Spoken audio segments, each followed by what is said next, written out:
when people remove whole food groups from their diet in general, and they're like, oh, this is not sustainable long term. When you're doing things like that, you're setting yourself up for failure because you can't consistently do it. And a diet has gotten such a bad rap because people are like, oh, well, it is restriction, but diet's just nutrition.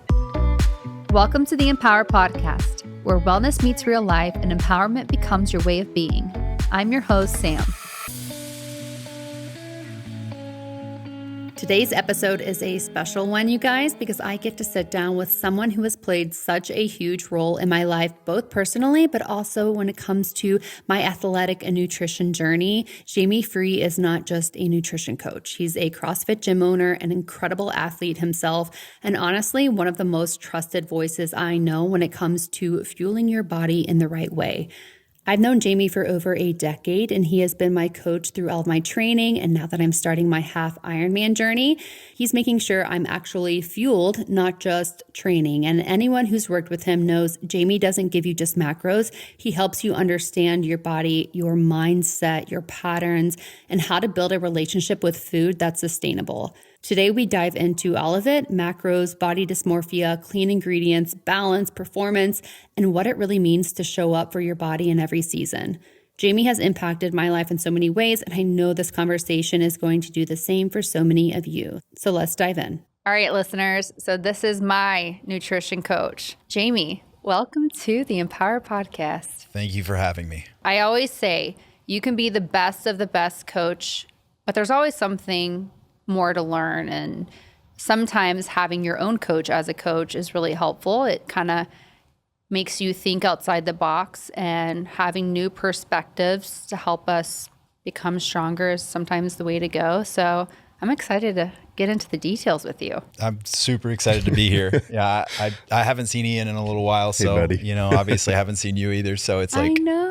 It feel like being home. So Ian is here too. So we got a little trio. So Jamie, you guys, I've known Jamie for, it's over a decade. Longer than me. 2015. I think I've referenced this before, but I didn't work out in college. My parents were doing CrossFit at Jamie's gym, and my parents were like, come to a CrossFit class. And this was like right after college, over a decade ago. And I came into a CrossFit class, and I don't think you were in that class, or teaching it, but I almost died. I think I was coaching that one. Maybe you were. I blacked out, so I don't remember. Things went well. But that's when I was like, okay, so this is what exercise feels like. But it really was that class where it kind of just like opened my eyes to what things could be. I think being exposed to all aspects of fitness is really important. CrossFit's not for everybody. Obviously, like, people cycle through it, but it's important to see it and know, like, all right, well, I want to be fit, but maybe this isn't my avenue, And I think that's something I realized. I think in my own training, I do incorporate some CrossFit things, but it's like obviously not my sport. But I have so much respect for anybody that does CrossFit. It's funny because I do remember when I first met you, and you're a much more athletic person now. Yes. Than you were then. Oh, for sure. I couldn't run a 1/10 of a mile without having to go home. Well, let me preface by saying I feel like a lot of coaches have their niche. Like, I definitely have my niche when it comes to who I like to coach. But what I like about you is you don't just coach athletes, but you coach women that are maybe perimenopausal, going through menopause. You coach kids, you coach men. Like, your coverage just goes across the whole board, which I feel like takes a lot of talent, because you have to know what type of food, what kind of training people's bodies respond to. So that's my first question to you is, like, how does your coaching approach change based on the type of client you have? For me, it really just comes down to listening. I've been doing this for so long now. It's almost 20 years, and when it really comes down to it, you take things that you need and you get rid of things that you don't. But every single individual, it's not necessarily, I could write the best plan for you. And if I don't present it in the manner that's going to matter and going to connect with you, then you're not going to follow it. So it really comes down to making sure that I speak to each individual to a point where they are feeling like comfortable, because comfort really, anyone can do a diet, right? But you're going to fall off eventually because you're not really connected to it. But if you're connected to it and you understand the why, then you're going to continue it. Cause I don't really do crash diets. I don't really Let's talk about calories. that. Why do you feel like so many diets fail? Restriction, mostly. I mean, when you're stopping people from eating some things that they love, when people remove whole food groups from their diet in general, and they're like, oh, this is not sustainable long-term, when it really comes down to it. But I mean, when you're doing things like that, you're setting yourself up for failure because you can't consistently do it. And a diet has gotten such a bad rap because people are like, oh, well, it is restriction, but it really, diet's just nutrition. That's just what you eat. And people follow, random people to make sure that that person lost a bunch of weight, so I'm going to do what they do, not taking into account that they're a completely different person and unique in themselves. Yeah. And that's something that I really like about you is like, I remember when we first started working together, you asked so many different questions that I think is so important when it comes to trying to figure out the right diet and training for an individual. And I felt like really heard, which I feel like sometimes people just want to feel heard and find a plan that works for them at the end of the day. Full disclosure, I've had an eating disorder. I've been through that. It's a constant struggle with body dysmorphia, and no one ever listened to me in terms of my issues and the things that I had going on. So being able to do that for people is really important for me. I will never forget when you had texted me and you were like, hey, have you ever struggled with eating disorder or body dysmorphia or whatever? I forgot how you phrased it, but like me and Ian were in the car and I was like, oh my gosh, Jamie just asked me if like I've ever struggled with an eating disorder, which I have. It's one of those things that even though I have moved on from that, there's still days that you feel that trigger. Not that you're going to go back to it, but it's like still can be triggering at that time, right? It's like an emotion that still comes with it. And so I remember when you texted me, Ian was just like, just tell him he's going to help you through it. And when you texted me back and were like, I've been there myself, it's just like, oh, such a relief. Like I felt seen and like in good hands. Yeah. I mean, that's the hard part is like, no one really wants to talk about those things. And I will tell you, especially guys don't want to talk about having disordered eating or body dysmorphia. I mean, our guy group pretty much talks about everything. We body dysmorphia, everybody else. Yeah. But that's so true. I mean, when I think of body dysmorphia, I automatically think of women. Yeah. But there's so many men guys out have there. it for sure. Yes. Everybody does in some capacity. It's just if it overtakes you a little bit too much. Is it like the ego that comes with you guys, you think? Or what do you think it is? I think it's both for men and women. It's aesthetics, right? So it's a comparison thing. It's a comparison thing. I know, but the reason why you don't publicly talk about it or share. Oh, because men can't share feelings. Period. I will 100% agree with him on that. We were taught that just hold it in. Yeah. This is what you deal with. This is how you cope, is you stuff it down and you put it in a box and you never do anything with it. And I think some of that actually, like for women too, obviously I'm not a woman, but understanding that I've worked with a lot of women and there's a lot of things that they don't want to talk to because there's embarrassment that's attached to it. There's a negative stigma. Yeah. And normalizing conversation about it. I think that's where like I throw a lot of people off when I'm like, hey, I've been there. I've binged and purged. I've done those things. And just so you know, you're always going to be recovering. It's not recovered. You're always going to be fighting it. It's always going to be just underneath the surface. But if you continue to fight it, you get stronger. So it's a constant battle. That's a good way to look at it. That's so powerful though. So I don't know if I actually went into detail with you, but like my eating disorder was also binging and purging. I think I mentioned that to you. And like, it's a dark time just because it's like such a visual association when you think back on that too. For you, I'd kind of love to hear like, you don't have to go into detail, but like how did you move past that and like maintain where you're at now to get out of that?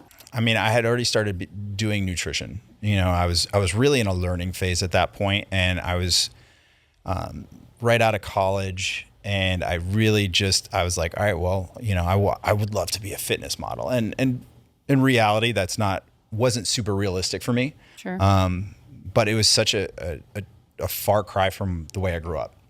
I've been 200 pounds since 6th grade. And my last name is Free. And when Free Willy came out, Oh no. not a Dang, single, dude, wait, what? You never told me this. yeah. Yeah. So it's like, That's tough. I was a whale. Like I was the chubby kid, and you know, I wasn't very cool, but I played sports, and sports actually kind of saved me. You know, I mean, I could take any sort of aggression that I was getting from there and utilize it. And I turned it into, I mean, to this day, I'm still in athletics technically. Sure. Yeah. But, you know, I think that getting through it is a daily thing for me. Like there's those triggers. Yeah, they're always there. Like, and it's even harder now because, like, if I wasn't more mature, working out with him would be very difficult because he is who he is. That's a compliment. You know, it's not negative Ian's a at all. strong guy. Yeah, I mean, he's a very good looking guy. He's very lean. He's tall. I'm not tall. Sure. You know, there's a lot of things I'll never be. You know, and if I was immature in my thought process, I wouldn't be able to. I would feel envy. Right. Rather than like the satisfaction of actually just being your friend and working out with you. Yeah. You know, so getting to that point was hard. The internet and social media. Social media is very, very difficult when you see all these perfect people. And I agree. Like even myself, I find myself at times like looking at social media and having thoughts of comparison and like, you know, I have to go back and like center myself and just say those affirmations. Like my listeners know I love affirmations, but just like I love myself and my body has built 2 incredible babies and like, look what my body can do. I've run marathons. I've done high rocks. I'm training for an Ironman. Like I love my body. I love my body and I will meet it where it's at and fuel it to be the strongest it can be. And it's like, does that come with cellulite? Yes. Like, does that come with stretch marks? Yes. But like, I'm going to work with her, you know, to be strong. It's like, we're all human. And I love what you're saying because it shows that even fitness coaches, people that are in incredible shape, like you guys can't see full body of Jamie, but he's in incredible shape, so strong. We still have moments of weakness and we're human. It's like how we handle those situations. The majority of people that see us are like, what are you even talking about? Like my father, Right. my father, I love the man. He's 70 years old. He's 5'4", and he's had a weight issue his whole life. But he's like, Jamie, just look at you. I'm like, I don't think you understand what I see when I look in that mirror. I see the 6th grader who was abused verbally and physically by kids and bullies. You know, that's what I see, you know. So some days I don't, those are the good days. But it's, you know, working through those things. Like the inner child monologue. Yeah. So when you have clients that maybe have been in similar situations that really battle it, like what kind of guidance do you give around body dysmorphia? Everyone's different. Just like nutrition, I can't treat everyone the same. So it's really like I talked to my wife about going back to school for psychology because I think food psychology is something that is so under talked about. You know, your relationship with food, your relationship with your body, are 2 things that get glossed over so much. Like people will look at you and be like, you're crazy. What are you talking about? Sure. You know, and that's not validation for you. That's more like making you feel like you're crazy. Right. You know, and that's not helpful. If there's one thing every woman I know has struggled with at some point, it's sleep.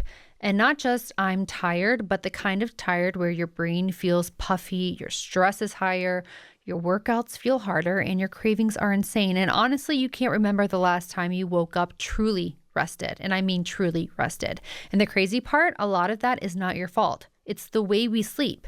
Light exposure, mouth breathing, poor recovery, disrupted REM, it all adds up. And that's why I'm obsessed with Dream Recovery Mouth Tape, the sleep experts who make tools that actually help you get deeper, better quality rest. And their mouth tape has been a game changer for me. I honestly couldn't believe how much better quality sleep I was getting. If you follow me on Instagram, you may have seen me sport the full mouth tape or even the strips, which I really like. And if you're new to mouth taping, the smaller strips are a great place to start while you get used to it. If you've been feeling burnt out, inflamed, puffy, emotional, super tired, or like your recovery just isn't what it used to be, better sleep might be the missing piece, and specifically, mouth taping being the tool to help you get there. Dream recovery gives you the tools to take back your nights so our bodies can finally heal, reset, and actually show up the next day feeling like ourselves again. So shop dreamrecovery.io and use code SAM15 for 15% off. That's dreamrecovery.io and use code SAM15 for 15% off site-wide. We are in the full swing of December, and I swear this is my favorite time to slow down in the kitchen, making comfort meals, hosting friends, having the kids running around. It's just those cozy moments that make this season truly feel special. And if you followed me for a bit, you know I switched to non-toxic cookware last year. Truly have not looked back, you guys. Caraway is the set I reach for every single day. It cooks so clean, nothing sticks, and it's honestly the prettiest cookware I've ever owned. And anytime I have friends or family come over, somebody always comments on the colors, the design, the way it just like looks good sitting there on my stovetop. But more than that, I love the fact that I am cooking with materials that are safer for my home. And this time of year especially, I'm making all the recipes, right? Soups, stews, baked oats, and Caraway ceramic nonstick surface makes everything effortless. Minimal oil, easy cleanup, and cookware that actually makes me excited to cook even on the busiest days. And if you want to elevate your kitchen even more, I love the butcher blocks. I also love the glass lids you can put on the pots and pans. And they have a new stainless steel bar set, which I actually bought a few for some family members. I feel like it would make the best holiday gift. So if you've been thinking about upgrading your kitchen or gifting somebody in a meaningful way this holiday season, now is the perfect time. The holidays are closer than ever, so make sure you order by December 15th to get their gift or yours underneath the tree in time. Visit carawayhome.com/SamCFit to take advantage of this limited time offer, up to 25% off your next purchase.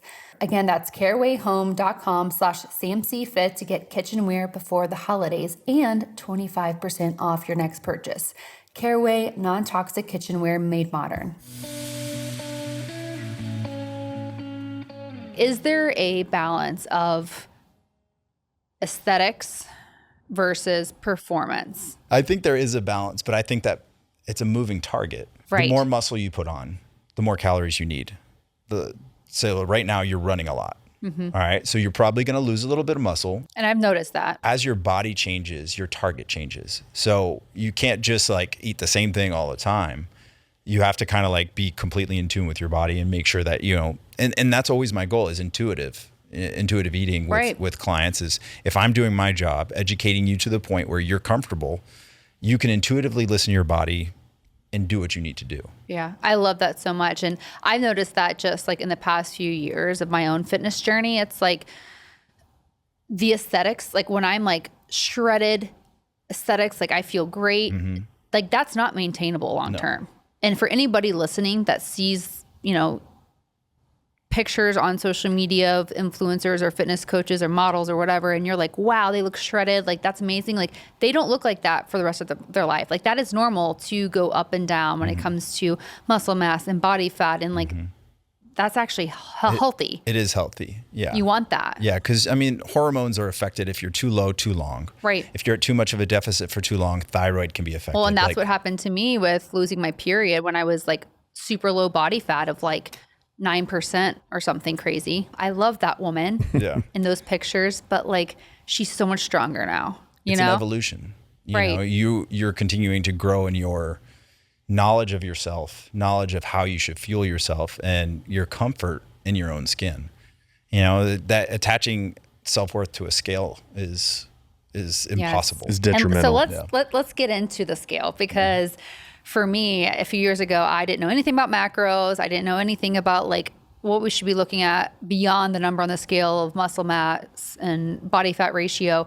There's so much to the picture. It's not just black and white. So for the ladies listening, because in my community, and for me too, it's like we all want that like tone defined look, right? Be strong, feel strong, look strong, but lower body fat. So how do we get that? It's an equation that is different for every single person. And I know I keep like kind of dancing around this. You're it's right. like, it's one of those things where like, I can't feed you the same way that I feed the next person that comes in here. Even if you guys have the same goals, you know, it's not the same. So the way I look at it is calories dictate weight. Sure. Your macros dictate body composition, and then the quality of your food dictates how you feel. Dang, dude, say that again. Your calories dictate your weight. your macros dictate your body composition, and then the quality of your food dictates how you feel. That's so good. So like looking at that, I have to look at capability first. Like, can you cook? Do you have time to cook? Are we going to have to work around certain things? You know, there's schedules. Like that's why when I send out, you know, my intake form, it has schedule, because if I change your schedule and your food, You change too many things. yeah, too many things at once. Clients or women are like, I don't have all this time to cook and meal prep, which I get. Like it takes time. I think when you make it a habit, like it gets easier. It gets smoother. And for it gets sure. smoother, and you kind of have a system down, but it can feel like a lot in the beginning. Yeah, it is like, especially, and it's about making sure that the goals are attainable that you're setting for yourself. Like if my goal was to be like, all right, I'm going to look like Ian in 8 weeks. Well, listen, that's not attainable. First of all, I'm 5'11". He's 6'3". That's just not going to happen. But like Different we're body built types. differently. Like Yeah. we could be the same weight, but the package looks different because body comp is different. Muscle bellies are different, size, density, all that stuff has to factor in. Now, initially when I'm working with someone, it's really about making sure that they're comfortable with what we put out there. So if it's, you know, their schedule is like, hey, I have a really chaotic schedule, I need to make easy options throughout the day. You know, it's got to be like, hey, if someone's like, and I work in corporate wellness now, mostly, and it's like, people are like, I eat out every lunch. All right, well, we got to figure out what those choices are, and we got to work around that. And I always like to put something in there that's a comfort for you. Like you talking about peanut butter. Peanut butter is your jam. Full disclosure, he told me to take it all out. Ian, why would you do that to me? Because hard changes. You thought I had an addiction at one point. I didn't think. You do. It was knowledge It was a hard that addiction. I was given. But it's also one of those things where if that's a comfort for you, I want to leave that in there in the right amounts to make sure that you had that, like, it's almost like a binky. little comfort. Yeah. Yeah. Oh, I love Binky. that. Yeah. Little passy pass. Your Yeah. binky is peanut So- butter. Sorry, That's could be worse things. Mine's steak. I don't know. Mine's Oreos. Mine might be C4. C4. For Yeah. sure. Oh gosh. Okay, so for someone new to macros, explain why they matter. Well, outside of just like the kind of the overall, like, you know, it dictates what your body composition is. It really just comes down to how your body reacts to these things, you know? So for me, there's about 15 to 20% of people that work very well off of fats. And the only way you're going to know that is to try a bunch of different things. Like for me, I work very well off fats. Like I can literally sit here at 220 grams of fat a day. Seriously. But that's over a period of time. Yeah. I eat about 200 grams of protein and then I fill the rest in with carbs. Okay. You know, usually low glycemic carbs because sugars are kind of wasted on me. And I would rather eat those calories and other things. I feel like that's how I am too. How long did it take you to figure that out? I mean, How long would it take the average person if they were doing it? streamlined, because I tried everything for 8 weeks. Okay. Every diet out there I've tried for 8 weeks. 2 months really isn't that long. No. It's not. It feels like it might be a long time, but like you have to give your body time to respond to whatever macros you have set to see how it works. To see how adaptation sets in. Yeah. You know, so I went from eating like 450 grams of carbs, and I mean, I felt bloated. I felt sluggish, you know, when I was doing those things. And I think that's where listening to your body is incredibly important, because no one's going to tell you how your body's feeling. Only you can listen to that. So like, I like to say to people, I'm like, listen, no one knows you better than you. So that information that you're giving me is going to be way more important for me to tailor your food to you. So for me, I went from 450 grams of carbs down to like 50. And all of a sudden my body just started working way better. Like that was like 2018, 2019. It was probably some of my best competing years in CrossFit. Lots of podiums, you know, almost going to the games, you know, all that stuff.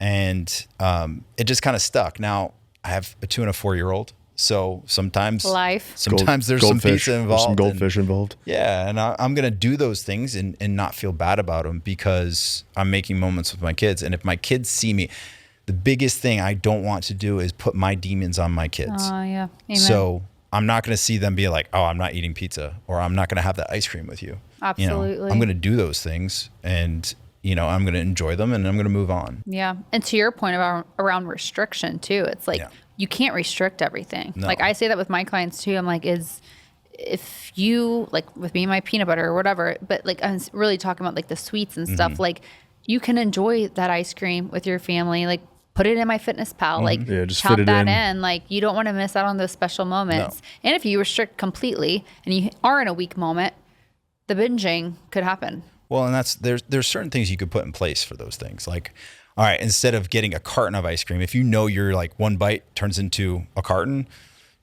go get some outside. Go grab some ice cream at a different place. Don't have take it that back with your home. kids. Don't bring it back home. Right. Don't set yourself up for failure. Make sure that you can do.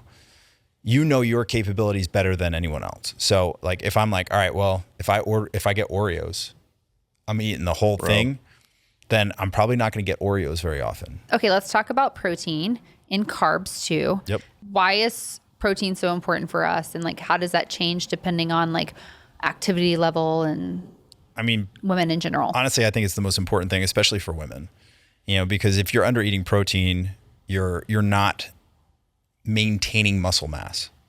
All right. So there's nothing to fuel the muscle at that point. And obviously you'll have muscle glycogen, which, obviously comes from carbohydrates processed through the liver. But, if you're looking to satiate, maintain muscle mass or build muscle mass, protein is going to be one of the most important things that you can do. Carbs are great and they taste good. And the way, obviously the mechanism that you take them in is important. It can't be processed, ultra processed or anything like that because those really have no nutrient value. Yeah. I feel like on social media, there are so many thoughts and perspectives on protein. Like if it's really that important, 1 gram of protein per pound of body weight, like that is my rule for anybody starting out. Like if you can hit that, and if that's hard, like 100 grams minimum, right? Don't go below that. But like I've seen my life transform with that. I really have. And I've also seen it where I focused so much on that and didn't utilize the carbs and fats the way I should. So I feel like there's a balance, right? But like prioritizing protein is like a game changer. A lot of my clients too, and people just in general, are like the more protein you eat, the less hungry or snacky you are throughout the day. Yeah, that's the satiation aspect of it, which is great. And a lot of my clients are like, oh my God, 150 grams of protein. Like, how am I going to hit that? Pretty easily. Yeah, give us a rundown. If you're like, for like the 35-year-old female listener, maybe she's a mom, working mom, she's active throughout the week. Like what does a good like day on the plate look like? Initially, I would say like, if you're having trouble hitting it, then I would go with a protein shake to literally start your day. Like I'm talking like a nourish, 30 grams, nothing crazy, but like 30 grams, 150 calories, just pop that down. You're 30 grams right there. All right. So you're probably eating more protein in that shake than most people eat in a day. All right. Then if you have 30 grams per meal, all right, that's maybe 4 to 5 ounces of lean meat.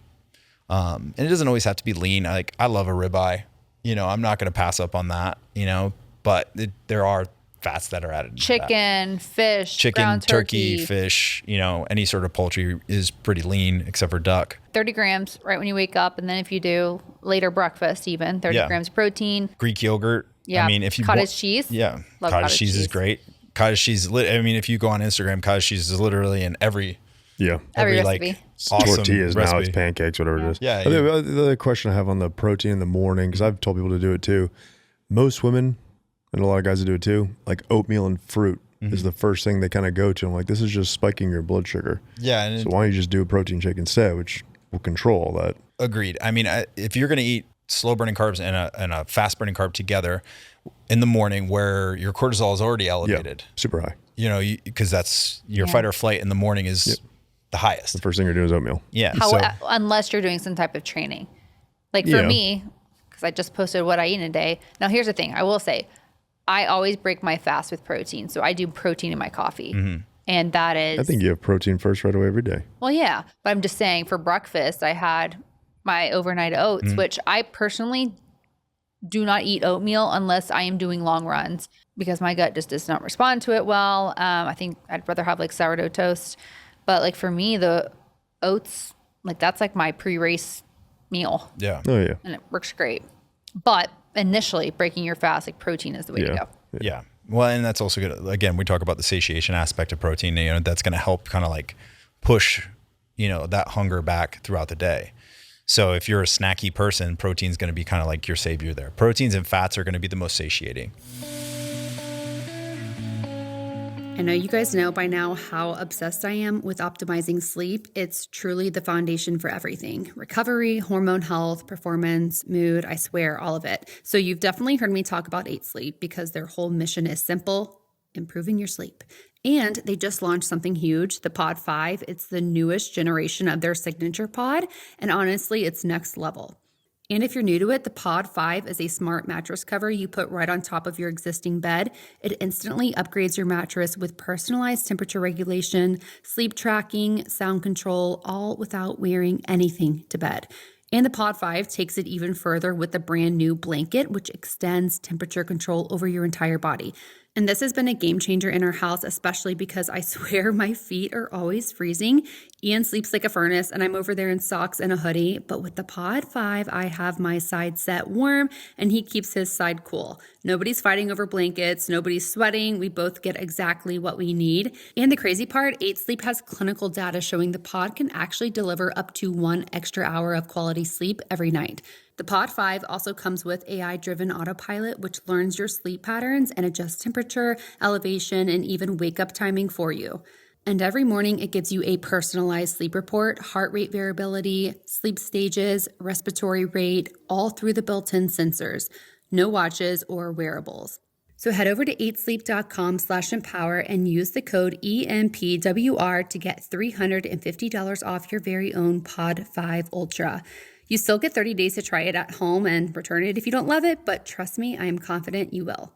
Head over to 8sleep.com/empower and use the code EMPWR.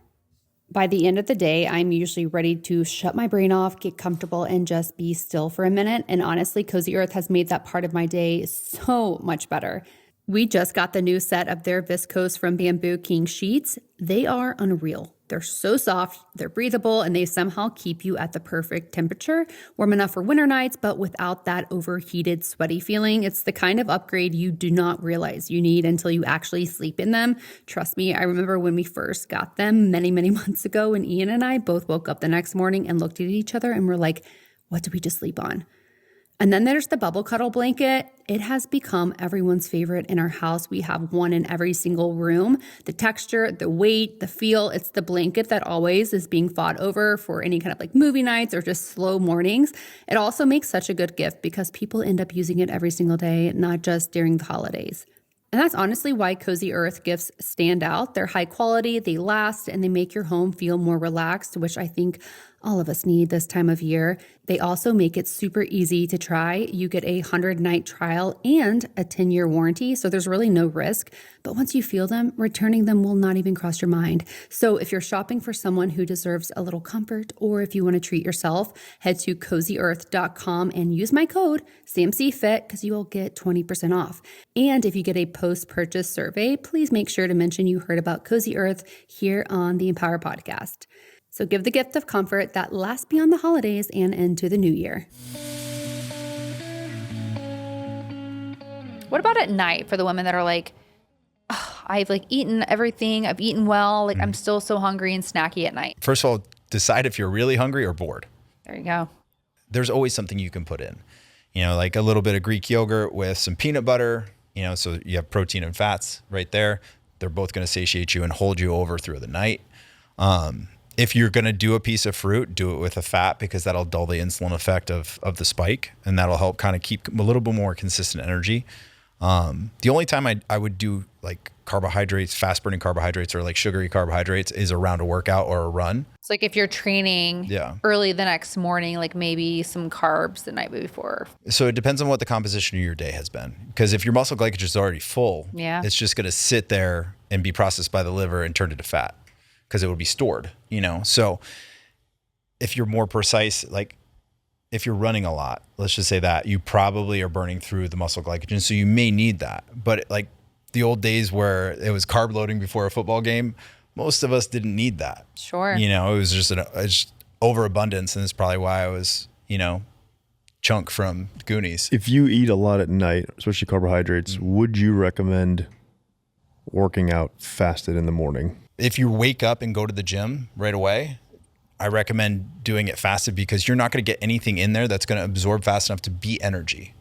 Now, if you have blood sugar issues, obviously there's those cases. And Spoonful of honey or something like that. Yeah. 2 teaspoons of honey is 40 calories and 12 grams of carbs. It's really like even like a rice cake. Like I tell my clients that too. I'm like, when you're doing your workout, if you do fast in the morning and you go to the gym, like if you're 10 minutes into your workout and you're still feeling shaky and not with it, like you might be the type where you need to eat something. Yeah. I think also like you probably agree, it depends on your glycogen store from the previous day. Like if you underate the previous day, you probably shouldn't go fasted, right? Yeah, I agree. You should probably push back your workout at that point because you're not going to get what you need out of it. What are your thoughts on intermittent fasting? I think it's great. For women, men, anyone? The time changes for women and men because hormones are a factor. Yes. So, you want to do for women, it's more of like a 14-hour fast. That was extra 2 hours. 16-8 is usually can cause some hormone issues. Even less. I mean, you could probably do 12. Yeah. I don't think that's that bad, but there's some fantastic studies on what fasting actually does. It allows the body to heal itself. Say I eat something on the drive this morning and I'm feeling like bloated or backed up or something like that. I might fast tomorrow to kind of let my body digest whatever the issue is and then, fix itself. Because the body is meant to do that. Like it needs that time. Yeah. And that's why I don't recommend, like, if anyone ever recommends 6 small meals a day, they don't know what they're talking about. That doesn't stoke metabolism. It just makes sure you're digesting all the time so your body can't do anything else. Yeah, I completely agree with that. Yeah, because there's a lot of like controversial thoughts on fasting for women when it comes to hormones, on like how long is too long of that window. Yeah. God, I remember when Michael Phelps's diet came out. He's like, eats like 10,000 calories plus a day. Dude's swimming literally all day. If I swim for 30 minutes, I could eat literally everything. Well, it's also because the water temperature is a little bit lower. Yeah. So that in itself will start to make you burn hungry. more. It also burns more fat. Yeah. Okay, I want to talk about macros versus ingredients and tying back into what you said earlier, the quality of food, because macros are great. It's a great tool, but sometimes even on social media, I see these recipes that are just wild, not real food. Yeah. It's not real ingredients. What are your thoughts on that? Give me an example. Steak versus protein bars, like that kind of stuff. Well, like, protein bars that have a ton of stuff in, or, okay, for instance, Starbucks just came out with their new protein shake. And it has like 20, 25 grams of protein, which is great, but it also has 30 grams of sugar. Yeah. And then if you look at the ingredient list, it's just filled with fillers, chemicals, artificial sweeteners, artificial ingredients. It's just not healthy. When you look at things like that, they're a treat. It's not an everyday thing. Like if you're like, hey, I really want to give this a try, sure, try it. But don't do it every day. Because first of all, gut biome is going to be wrecked by all those chemicals. And then you're not going to be able to digest very well from there. And that's going to cause more issues down the road. That could even you could have a backup of candida. Yeah. And that's phenomenally common and people don't even know how to treat it. Like there's ways to treat it. Sure. People don't know how to handle gut issues because they can't really diagnose them for themselves. Yeah. So, all that stuff and all that processed food and all that ultra processed food, it's not the same. Like when I say quality of food dictates how you feel, that means like, all right, protein isn't just protein. Calories aren't calories. Like it's not the same. They're not 1-to-1. Like if you're talking 5 ounces of steak is 30 grams of protein and you eat a 30-gram protein bar, that's not the same. Yeah. That's not going to react the same in your body. It's not going to be, the same nutrient base. It's not going to be the same like breakdown for you. So you got to take those things into account when you're going tit for tat. That's why like when I look at if it fits your macros, that diet plan where you could have like pizza, donuts and all that stuff, as long as it fits your macros, that was originally intended for a very specific thing. Like if you're going to a wedding, there's food there. You obviously don't have control of the food. You have control of your choices. But if it fits into your macros, then, that's the situation where you can do it. You're like, all right, well, I'm going to have this piece of cake. I'm going to have this. I'm going to have this. And that all fits. The next day you go back to eating normal. All right. It wasn't meant to be like I'm just going to eat crap all day. And if it's in my macros, I'm going to look fine. Sure. Right. But you're dying on the inside. Do you have a sensitive gut? I do. Do you? Yeah. Yeah, I think it's the years of disordered eating that caused it. Interesting you mentioned that because you had mentioned that to me before, and I didn't even think about that being maybe the cause of my gut sensitivity. Just the microbiome. Yeah. I'm trying to do things like, I feel like colostrum's really helped. I take prebiotic, probiotic, whole foods, like those things have helped, but I go through bouts of inflammation. Well, I mean, I think that your schedule doesn't really allow it's the 10%, and no one's going to be perfect. I think you just have to kind of like think through, is it worth it? You know, and there's moments where it is, like the ice cream with your kids. And like, again, I don't want my kids to see me not eating something because it's like not good for you. Yeah. Cause I really don't, there's obviously foods that are better for you and foods that aren't better for you, but like looking at things as good and bad in this situation is something that I've had to evolve to. Yes. Cause it's used to be like, this is bad. You do not do that. It's like, you got a ruler, you get hit with your hand, you know, and that's not a way to look at it, because then you have such a relationship with food that you can't eat anything. And then all of a sudden you get into that disordered eating. Yes. And I think it really can start in childhood. And that's something I'm trying not to do also, is like label good and bad foods. Like in our house, I'm sure you're the same way, but it's like protein first, you know, protein first, then you can have the cookie, or you can have, you know, whatever else that's yummy that we like to enjoy, but you got to fuel yourself so you can feel good. And it's not a reward. It's one of those things where it's like, all right, it's not, if you do this, you get this. It's like, hey, this is what we're doing. Once you eat that, you can have that. Yeah. You know, it's how you word it that allows them to feel like it's part of their meal. It's not like something special that they have to do for it. You know, and that's the tough part. Now, my wife is fantastic at it, and I kind of stay away from. Wait, she's fantastic at which part? The way she presents how our kids look at food. Awesome. You know, they eat this exact same thing that we eat. Yeah. You know, but like, and it's like, all right, you have to have one bite of everything. If you haven't had it before, you got to try it. And if you don't like it at that point, cool, we'll move on. But, you know, if we're forcing someone to finish their plate, if we're forcing someone to eat something they don't want to eat, it causes them to have a negative reaction to food. It's not easy to do, you know, because you want your kids to be happy, you know, but starting those habits now, no one started those with me. Like, right. Same. Oh, I ate Frosted Flakes every day. So it was the opposite in my house. Like there were no unhealthy foods. Yeah. I remember when I would go to friends' houses that had like candy and stuff, I was like, what? And I would just get sick. Smash them. Just smash the candy and the Oreos and all the things. And then when I went off to college by myself, like that's where I think the weight gain started, because I was like, had access to anything I wanted. I was by myself. Obviously, everyone has a different way of parenting and has a different way of presenting it. And that's not what I'm trying to tell anyone to do.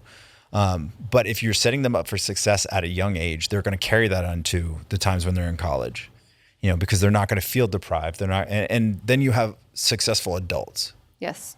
I had to learn a lot of that because both my parents were overweight and they were on a diet all the time. And it was like, all right, well, if you want to lose weight, you eat less, or you eat this fake food, or, you know, you have diet Pepsi instead of regular Pepsi, or in all those things, you know? So, and that was just a different time. We didn't have any information. Like the Atkins diet, like those times. Yeah. Okay. So if you could give my listeners one piece of advice about fueling for long-term health, like longevity, while balancing aesthetics, kind of what we were talking about earlier, what would your one piece of advice be? Never be at a deficit longer than 8 weeks. That's so good. That's when problems start. That's when at 8 weeks, you're like, all right, now I look good. This is my goal. And now I can reverse diet to a point where I'm at maintenance, you know, because then your body's going to be like, all right, I have the nutrients I need. I have everything I need going forward. I don't have to start pulling for muscle. I don't have to start, you know, messing with hormones. I don't have to like do those things, you know, so keeping the restriction down, keeping the deficit at a minimum time frame. I had a client that was eating 800 calories for 2 years. So they probably weren't losing weight. No, they were gaining weight. Right. They were gaining weight. Their thyroid was a disaster. Oh, yeah. And their hormones were a mess, you know, and she was younger than me. So it's like, how do we fix this? All right, it's going to take time. You know, because we have to slowly work your way out, because you're at a point where 800 calories is satisfying. Yeah. All right. So we can't just be like, hey, you need to be at 1,800 calories. So let's explain for the listeners. I've talked about this before, but really quickly, like behind the scenes, like your body, you would think, okay, 800 calories, like that's a deficit, like you should be losing weight. But what happens with your metabolism and what is your body doing? Because it's only getting in 800 calories a day. The human body is probably one of the most fascinating pieces of machinery out there. I learn more about it every day. And it's been 20 years of learning about the human body. And what it really comes down to is it's about survival. Your body wants to survive. So if you're giving it 800 calories, it's going to slow your metabolism to a point where 800 is covering what it needs to survive. All right. So it shuts everything down, slows everything down to a point where it can adapt to that. And then, so you say you've done it for 2 years, people are like, all right, well, I'm going to fix this in 8 weeks. That's not going to happen because there's so many other systems that are affected by it.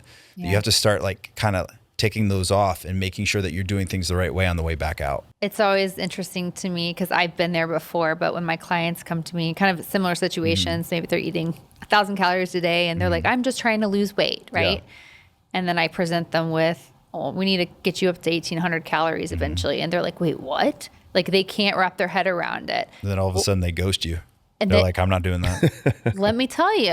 Okay, it's a real thing, you guys. And I tell them, you have to trust the process. You have to just do it because what you're going to see is your metabolism is going to pick up and you're going to start building more muscle mass. You're going to start lowering your body fat because your body's going to be working the way it should. It's going to be healing. Yes.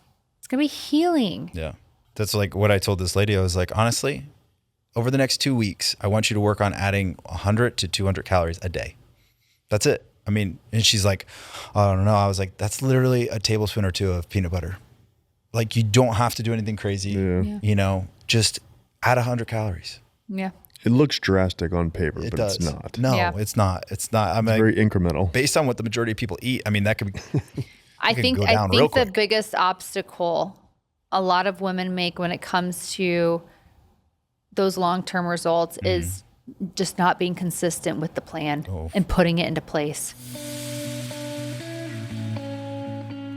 A couple of years ago, I went through some life changes, both personally and professionally, which honestly, looking back, I'm so glad I did. It brought me to where I'm at today. However, during that time, I realized I was clenching my jaw, and without even noticing it, I would catch myself doing it during the day and at night when I would wake up with that tight, sore feeling in my jaw. And apparently, I'm not the only one. About 30% of adults grind or clench their teeth while they sleep. And that's when I finally tried Remy. And honestly, it's one of those small decisions that made a big difference for me. So Remy makes custom night guards that help protect your teeth from grinding and help relieve jaw tension. And they're clinically tested. I also noticed I sleep more comfortably knowing I'm not putting that strain on my jaw all night. And what I loved is that it's the same professional quality you'd get from the dentist, but it's 80% less and way more convenient. And there's no appointments, there's no waiting rooms, no surprise bills, and you can even use your HSA, FSA credits at checkout, which is clutch this time of year. The whole process is super easy. So Remy sends the impression kit straight to your door. You follow their quick instructions, send it back, and then they craft your custom fit night guard. And mine fit perfectly. And having something that's actually made for my teeth made a huge difference compared to anything else I've tried before. So if you've been feeling that jaw tightness, or maybe you already know you grind your teeth at night, this is your sign to try Remy risk-free. Go to shopremy.com/CMCFit and use code CMCFit for up to 50% off your night guard at checkout. That's shopremi.com/CMCFit and use code CMCFit for 50% off. Thank you so much, Remy, for helping me rest a little easier this season. That's the number one thing that is the issue with anything is when people ask me all right, what's the perfect thing I should do? What are you going to do over the next 8 years? If you can stay consistent with something for that long, what's that thing? When people talk about, I'm going to try CrossFit, I'm like, do you think that you can do that for an extended period of time? Because if you don't like it, then you're not going to do it. And then it's it's like you go to the perfect plan in the world. If you don't like it, you're not going to follow it. So it's about consistency over a period of time and making sure that you can identify with that choice. okay, I want to switch gears and talk about me and my training. Let's do it. Just kidding. But no, for real. So Ironman training is coming up. I'm kind of nervous because I know I'm going to have to be eating so much more. And what I'm nervous about is not that like a mental thing of not knowing I'm pushing it away because I don't think I need it. Like I know I need it. Logically, it's more so you that, know. yes, logically I know. I think it's really the time because I'm so busy and I'm like going to have to really strategize and plan it out. For you and just knowing you, I think it's also got to be a comfort thing. You know, when we're adding an excessive amount of calories, excessive in your mind, you might rebel against that. You know, so that's where the time that we've had already has gotten a comfort level with you upping your calories to where it is now. Yes. All right. So then it's going to be, again, like that lady I spoke about, it's going to be small increments as your training goes up. So you're not overwhelmed by the amount of calories that you're going to be taking in. So, you know, if it ends up being 2,800 calories at the end of this, but it's about performance and your body is going to hit that point where performance and aesthetics match. Yes. You know, but you have to be comfortable with that. So it's just a slow process from there. Yeah, it's really not black and white. There's so much gray to it. It's a lot of gray. Yeah, it really is. And that was something I was talking to some friends about too that are in the athletic world of like balancing. They're on social media, but it's like balancing the aesthetics with performance. And it's like, is there that sweet spot, you know? Everyone has it. Yeah, but you got to think of like what's most important to you at the end of the day. And that changes. Yeah. Yeah. And something I quickly want to mention too is just like the fear of carbs. I know we've talked about that before, but like that's been my biggest thing. And love you, Mom, so much. That's what I'm about to say. But like Mom was a rabbit eater and she eats high protein and all the things, but like the carbs weren't like a huge focus, which for her, I think her body's responds great to. She's not an athlete in that sense of kind of like what I'm doing. But like, I know my body needs the carbs. And so I know we had like a check-in like a month ago and it was like, how are you feeling? Like you basically were like, add in more carbs. Yeah. And it was just what my body needed. Yeah. Like truly when I think about feeling my strongest and feeling aesthetically like really happy, it's eating more carbs for me, I think. Well, and that also proves like genetics don't factor into how your body works. Your mom's and your body are two different things. Totally different. You know, your genetics may be half hers, but you know, how your body reacts to food is different. So your mom is extremely petite. She's very teeny. We love her. Teeny lady. And what she does works for her. Yeah. You know, I haven't seen her recently, but I'm pretty sure she looks the same as she did 10 years ago. She's actually gained some muscle. She's doing Which my is program. awesome. She's doing Empower. Doing workouts every day. She's so sweet. She's I doing love the that. challenge right now and she'll text me every day and be like, that was so hard. Your I did it mom's awesome. though. She really is so amazing. Yeah, she is. But you know, you can't fuel the same way she can. Right. So, or she does. Top 3 non-negotiables for you when it comes to your health and fitness. I have to work out. I have to. Like Every day? Every day. So you don't take rest days? I'll ride the bike for like 45 minutes. So it's active rest days. Active 40-minute recovery. EMOM. So you, from the lifting aspect though, you're taking a break. Yeah, I'll take a day or two. The intensity a week. is way less. Way lower. Yeah, like conversational pace on those days. But if I don't do something, I'm not as nice of a person as I am if I do something. Yeah. And so mental health is incredibly important. So working out, I have to.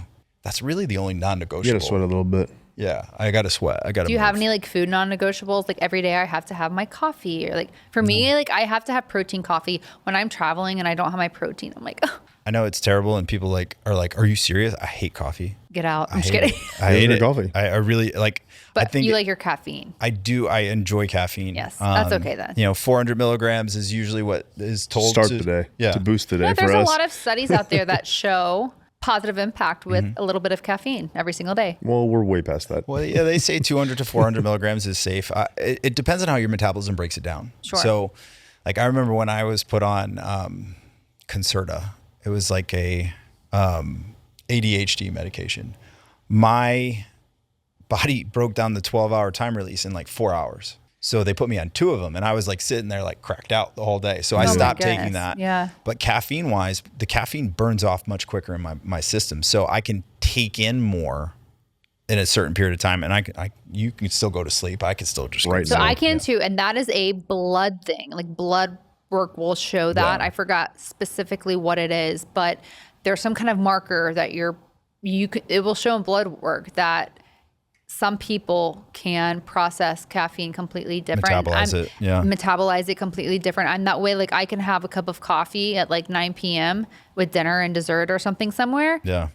And go to sleep at 11 and be totally fine. But then I have friends that have 1 cup of coffee that are like cracked out, anxiety ridden. So it just depends on the type of person. I may have fallen asleep with a C4 in my hand. I definitely have. Oh my gosh, you Absolutely. guys. I'm just like waiting for the day. There's studies that show like C4 causes all these superhuman awesomeness. Oh my gosh, all these illnesses. It's misinformation. Yeah. I already told you that. that. That shows 10%. I think for somebody that dealt with eating disorders and body dysmorphia and restricting, just for me to feel so empowered at the state of life with food, and like, not to say I'm not human, like I still have those days of triggers, but it's really amazing to see what our bodies can do when we work with them to be strong versus Instead work of against them. Yeah.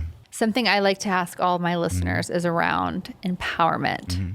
So what does empowerment mean to you? I think really what it comes down for me is listening to yourself and trusting what your body's telling you. That means you can do things for yourself rather than leaning on other people to do them for you. So if my body's telling me something, like if I need a rest day, I need to listen to my body instead of, doing what everyone else is doing that day, which is really difficult because when I used to work out in a group of people, it's like, I want to do what they're doing, but right now what it really comes down to for me is the education process on myself, empowering myself to learn about me to make sure that I'm doing the right things to succeed in what I do. That's so good. I feel like since having kids, I've done so much better with like listening to myself and my gut and just like being intuitive. Cause it's like when you're a mom or a parent and like you have to make decisions for other humans. So it's like you really have to be able to listen to yourself. Yeah. Well, I think your intake form was pretty detailed. Oh, good. So I tried. I like definitely wrote listened to novels yourself for every answer. No, but which I mean is great for me, because then I'm not guessing. Yeah. And I hate guessing. I'm very analytical. So the more information that you can give me, the better off it's always going to be.